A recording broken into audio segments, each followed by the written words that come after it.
Hey everybody, Gary with Basecamp Trading. Let's take a look at a setup we had in crude this morning.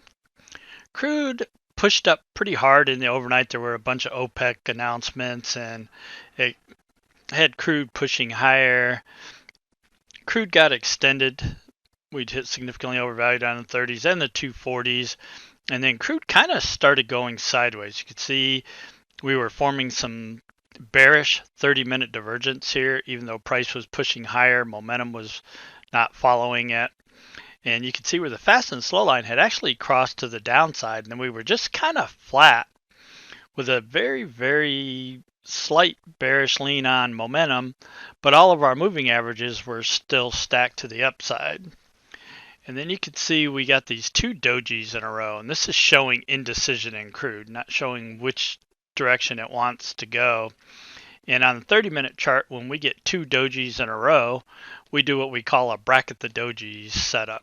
We just take the high of the doji, the low of the doji, whichever one it is. If this one happened to be the low, we take the low of it. But whichever the high and low of the two are, we just put a channel in here, and then we watch for a breakout.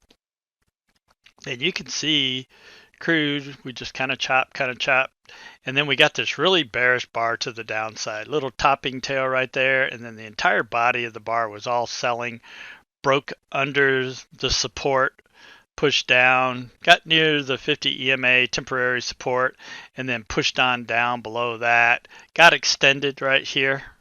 You see we were hitting significantly undervalued on the 30s, pulled back to the 50.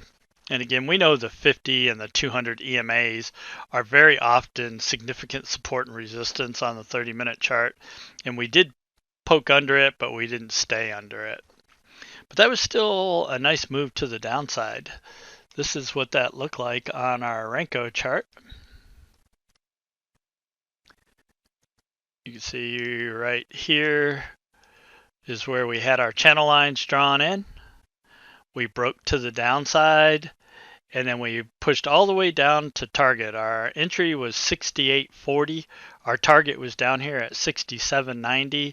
So really a pretty simple, stress-free $500 per contract potential on this bracket the dojis in crude.